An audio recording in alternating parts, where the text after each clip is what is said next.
महाराष्ट्र में शिवसेना के लोग सरेआम गुंडागर्दी कर रहे हैं।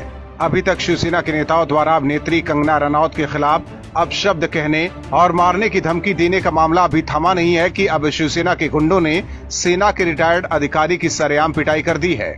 जानकारी के मुताबिक शिवसेना के गुंडों ने एक बुजुर्ग भूतपूर्व नौसेना अधिकारी मदन शर्मा से मारपीट करते हुए उनकी आंख को जबरदस्त चोट पहुंचाई है।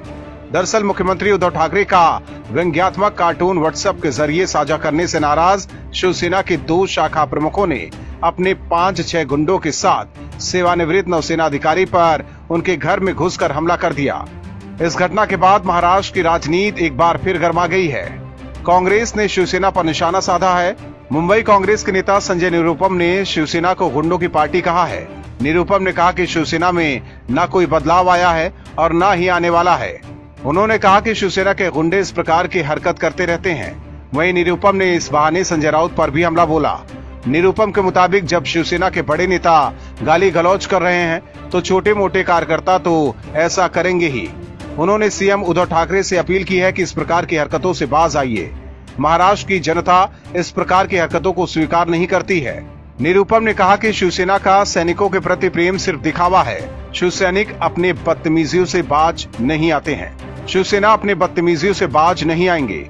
उन्होंने कहा कि अगर उद्धव ठाकरे को सत्ता में रहना है तो सुधरना पड़ेगा, वरना सत्ता से उखाड़ कर फेंकने वाले लोग भी यहाँ पर हैं। गौरतलब है कि पिछले कई महीनों से निरुपम शिवसेना पर भिड़े हैं और इससे पहले कंगना रनौत के मामले में भी उन्होंने शिवसेना को ही जिम्मेदार ठहराया था।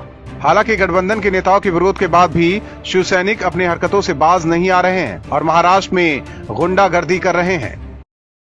बॉलीवुड अभिनेता सुशांत सिंह राजपूत की मौत के बाद से ही टीवी पत्रकार अर्नब गोस्वामी सुशांत को न्याय दिलाने में लगे हैं। सुशांत के लिए अर्नब महाराष्ट्र सरकार और मुंबई पुलिस से भिड़ गए हैं। हालांकि कंगना की तरह उनके साथ भी उद्धव ठाकरे ने बदले की भावना से कार्रवाई की है। उद्धव के कहने पर मुंबई पुलिस ने अर्नब के रिपोर्टर्स को गिरफ्तार किया है। इसके बाद अर्नब और गुस्से में है और उद्धव ठाकरे पर जुबानी हमला तेज कर दिया है। अर्नब गोस्वामी ने अपने शो पूछता है भारत की डिबेट के दौरान महाराष्ट्र सरकार पर निशाना साधते हुए कहा कि उद्धव ठाकरे जी, आप चाहकर भी रिपब्लिक भारत बंद नहीं करा पाएंगे क्योंकि आप संजय राउत जैसे चापलूसों की सलाह पर चल रहे हैं। संजय राउत, तुम जरा कान खोलकर सुन लो, तुम्हें तो मैं कार्टून कैरेक्टर बोलूंगा। तुम कार्टून जैसी बात भी करते हो, तुम जैसे बोलते हो, जैसे लिखते हो, उसे कोई गंभीरता से नहीं लेता क्योंकि वो गिरी हुई भाषा है। अर्नब गोस्वामी ने आगे कहा कि संजय राउत, तुम और तुम्हारे भाई गुंडागर्दी पर उतर आए हैं। तुम क्या बोल रहे हो कि उखाड़ दूंगा रिपब्लिक भारत को? तुम्हारे भाई सबको फोन करके बोल रहे हैं कि उखाड़ दो रिपब्लिक भारत को। केबल ऑपरेटर्स को तुम धमकी दे रहे हो, कह रहे हो उखाड़ दोगे रिपब्लिक भारत को। तुम कौन होते हो चैनल बंद कराने वाले संजय राउत? महाराष्ट्र तुम्हारी जागीर नहीं है। यहाँ मैंने तुमसे ज्यादा काम किया है। अपने शो के दौरान अर्नब गोस्वामी काफी गुस्से में आ गए और कुर्सी से खड़े होकर संजय राउत को कैर बताते हुए कहा कि संजय राउत, तुम ज्यादा जुबान चलाते हो ना। तुमने अब अगर ऐसा किया तो जनता तुम्हारी आवाज पर ताला लगा देगी। मेरे रिपोर्टर को जेल में डालते हो कायर डरपोक। मुझे आंख मत दिखाना, आंख से आंख मिलाकर बात करना। तुम एक चूहे की तरह हो। तुम चूहे की तरह बिल में रहकर शेर की तरह बनने की कोशिश कर रहे हो। दरअसल देश भर में अर्नब ही एक ऐसे पत्रकार है जो लगातार उद्धव सरकार की आलोचना कर रहे हैं और महाराष्ट्र सरकार की करतूतों को देश भर में बता रहे हैं। हालांकि ठाकरे सरकार उनके साथ भी बदले की भावना से कार्रवाई करने में लगी है। अभिनेत्री कंगना रनौत को गाली देकर सांसद संजय राउत बुरे फंस गए हैं। राउत ने शिवसेना की खूब किरकिरी कराई है। राउत ने एक महिला को गाली दी है, जिसके बाद अब देश भर में महिलाओं ने राउत के खिलाफ मोर्चा खोल दिया है। वहीं जगह जगह राउत और उद्धव ठाकरे के खिलाफ प्रदर्शन हो रहे हैं।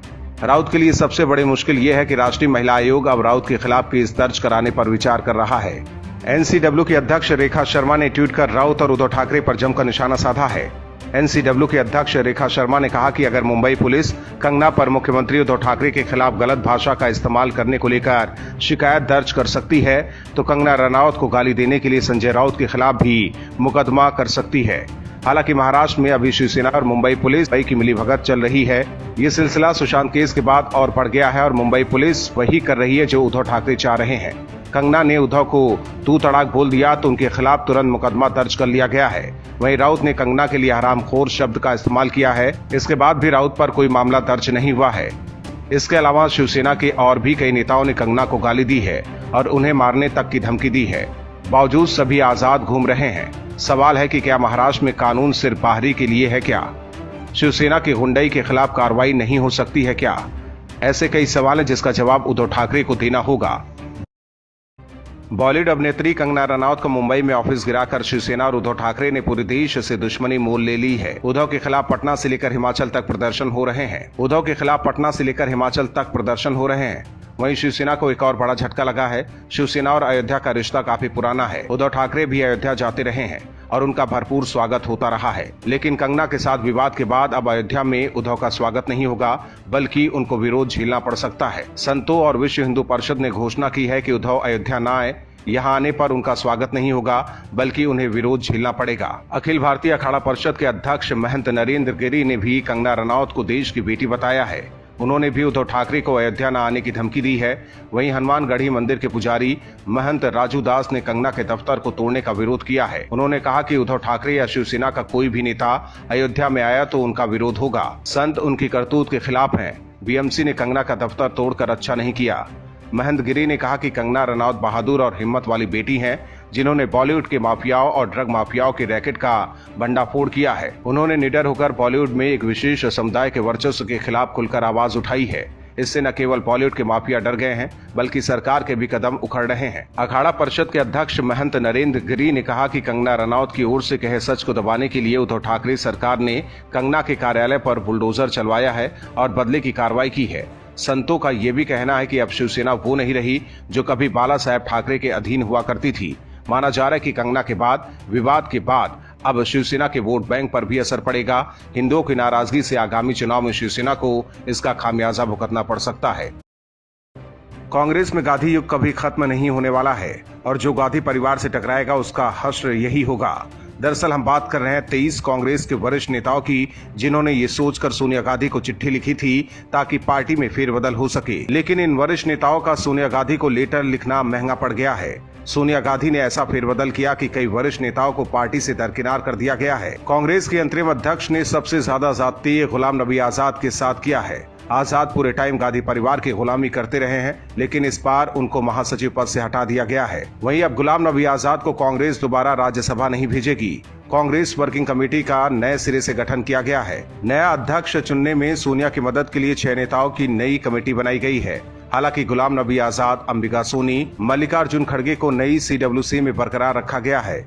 वहीं गांधी परिवार की तरफदारी करने वाले दिग्विजय सिंह को CWC में परमानेंट इनवाइटी में शामिल किया गया है। वहीं हाल ही में राजस्थान में पार्टी से बगावत कर चुके सचिन पायलट को अभी कूलिंग ऑफ पीरियड में रखा गया है। उन्हें पार्टी में क्या जिम्मेदारी दी जाए, इसका फैसला बाद में होगा। गुलाम नबी आजाद के अलावा मोतीलाल वोरा, अंबिका सोनी, मल्लिकार्जुन खड़गे और लुई जीनो फेलेरियो को महासचिव पद से हटा दिया गया है। इनमें से गुलाम नबी उन 23 नेताओं में शामिल थे जिन्होंने सोनिया गांधी को 7 अगस्त को तब चिट्ठी लिखी थी जब वो अस्पताल में भर्ती थी। इस चिट्ठी में नेताओं ने पार्टी में ऐसी फुल टाइम लीडरशिप की मांग की थी जो फील्ड में एक्टिव रहे और उसका असर भी दिखे। माना जा रहा है कि नए CWC का गठन राहुल गांधी के पसंद के मुताबिक हुआ है, क्योंकि सोनिया अब राहुल का रास्ता साफ कर रही हैं ताकि उनकी दोबारा ताजपोशी की जा सके। ऐसे में राहुल फिर नया बखेड़ा खड़ा न करे, इसलिए राहुल के मुताबिक ही अब नया कांग्रेस तैयार किया जा रहा है।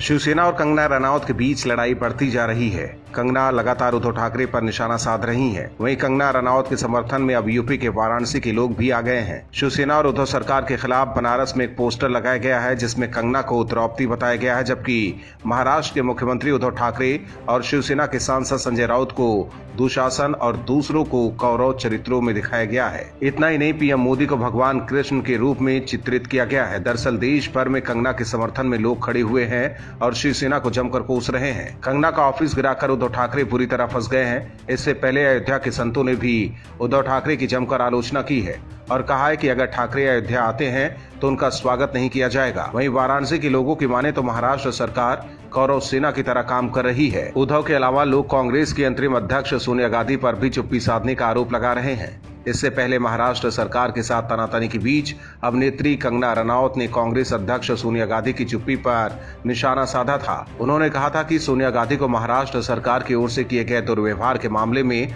हस्तक्षेप करना चाहिए था। रनौत ने कहा कि सोनिया गांधी की चुप्पी और बेरुखी पर इतिहास फैसला करेगा। कंगना ने ट्वीट करते हुए कहा था कि प्रिय और सम्मानी कांग्रेस अध्यक्ष सोनिया गांधी, क्या एक महिला होने के नाते आपको महाराष्ट्र में आपकी सरकार द्वारा मेरे साथ किए गए व्यवहार पर गुस्सा नहीं आता? क्या आप अपनी सरकार से अनुरोध नहीं कर सकती कि वो डॉक्टर अंबेडकर के दिए संविधान के सिद्धांतों को बरकरार रखे? इसके अलावा भी इन्होंने सोनिया गांधी के लिए कई ट्वीट किए हैं। उधर बैकफुट पर होने के बाद उद्धव सरकार ने मामले को लेकर चुप्पी साध ली है और संजय राउत भी अब मौन हो गए हैं। हालांकि सबकी नजर अब हाईकोर्ट के फैसले पर है। देखना होगा कोर्ट किसके हक में फैसला देता है, बीएमसी या Kangana Ranaut. Bureau report, OMH news. और भी वीडियोस देखने के लिए चैनल को सब्सक्राइब करें और बेल आइकन को दबाएं।